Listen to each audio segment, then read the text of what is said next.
Hi, I'm now here on the Mondelēz stand, and I have the pleasure of talking with Nicole Hatt, who is the manager for category marketing for Mondelēz, and has been leading some really exciting initiatives in terms of the development of the confectionery category. And we're just going to have a little chat about them now. Tell us a little bit about what you're doing to engage the consumer with your fantastic brands in the world of confectionery. Of course, with pleasure. There is obviously on one side the product innovations. It's very important as we are driving the biggest brand in travel retail, Toblerone. We want to bring new news to the category, and one of the big news that we're just launching now is the Toblerone crunchy crushed corn, which is this year. It's a new flavor, crushed and roasted corn with the classical combination of Toblerone and honey almond nougat. So Wow. quite a new taste sensation. And we're obviously going to support this with a launch program, lots of exciting promotions in store, lots of opportunities for people to engage with this new ingredient, the corn. So there will be exciting stuff in the shops. Very good, very good. And in terms of the work you're doing, in terms of the overall category and the programs you're putting in place to really make retailers understand pathway to purchase and really drive category, tell us a little bit about that. Well, of course, it's very important as we've been out with our Delighting Travelers vision for a few years now.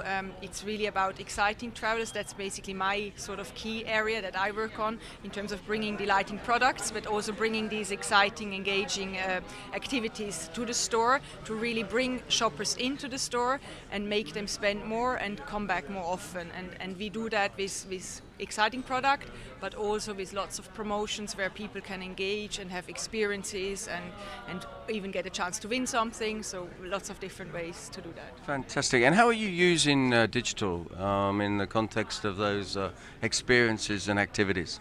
Yeah, digital is a very interesting field because it's obviously on the verge of everybody's fingertips these days.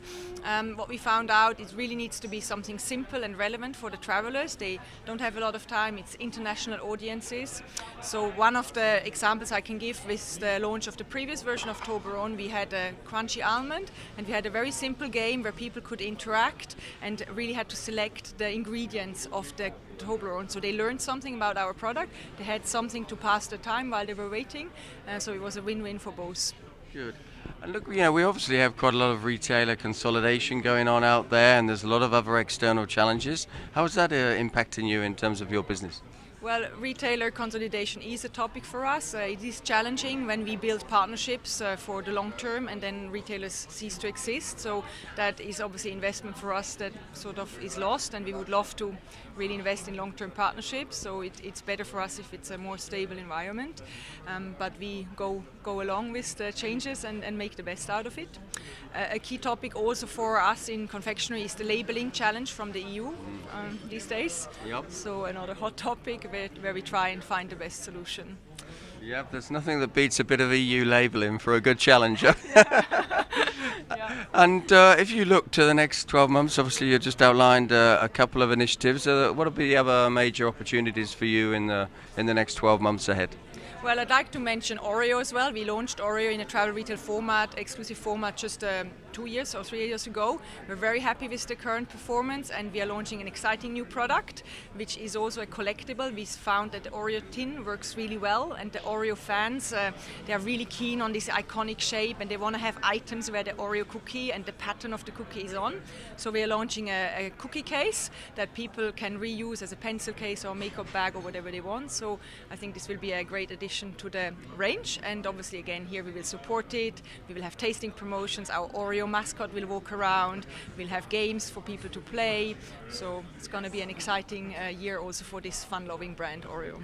Fantastic. Oreo loyalists are going to love it. I can see it now. It's going to be tremendous. Look, Nicole, thank you very much for your time this morning.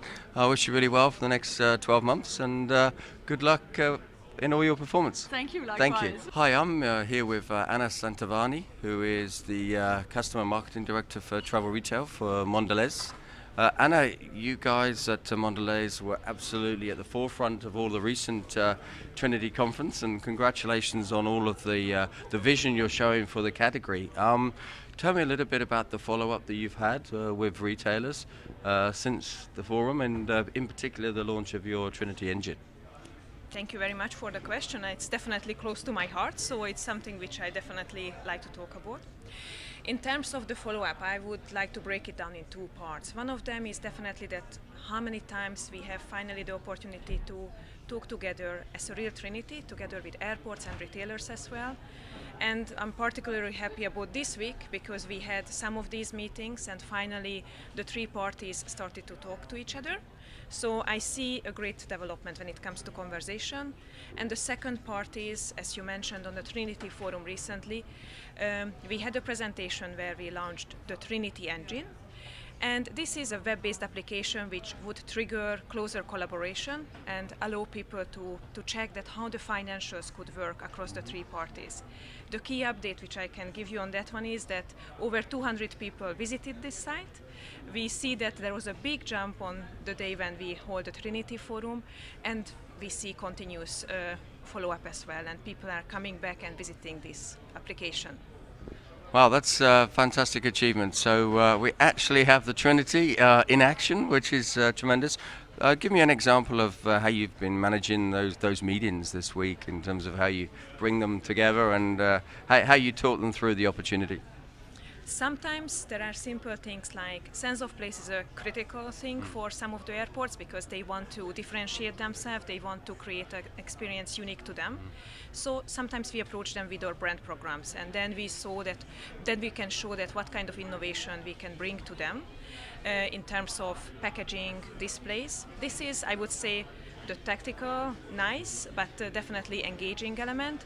And for me, it's much more forward-looking when we get the opportunity to sit together and discuss how we can grow the actual revenue at this particular airport. Of course, it is easier when there is a stronger collaboration between the retailer and the airport, and sometimes we need to hold back and just be much more focused on the programs. Brilliant. And Anna, is the take-up similar across different regions of the world, or are there particular parts of the world a little slower than others, or others that are faster? Oh, difficult question. How can you be politically correct on that one? We see differences, for sure. In terms of, I think when it comes to regions where the maturity is higher, and that's why I would say the risk is higher as well, then I feel personally that the collaboration is a little bit more distant. Versus in regions where everyone is still in the spirit to grow the category and work together in a closer collaboration, or potentially the concession is slightly longer term, we see that these walls are breaking down. Great, and I think it's a great answer, and I guess it's only natural that, particularly at a time of consolidated retail environment, there will be customers and geographies that embrace it more than others. But it sounds to me, from what you're saying, that you're getting the concept at least embraced, across the industry, which is fantastic. So could I just ask you one final question? As you look to the next 12 months and the continued momentum of the company and building the confectionery category, for you, what's the biggest challenge as you look forward and opportunity? Well, the biggest challenge remains definitely the fact that not enough people coming into the store, and in the same time we see a slowdown within the industry. So the same ratio of growth what we used to experience 5-10 years ago, now we need to fight much stronger on these growth levels. So definitely for me the key challenge is that how to tackle the slowdown of brick and how to make sure that we continue to improve the shopper experience. Fantastic. Footfall. It's been great to meet you, Anna, and I wish you great success over the next 12 months.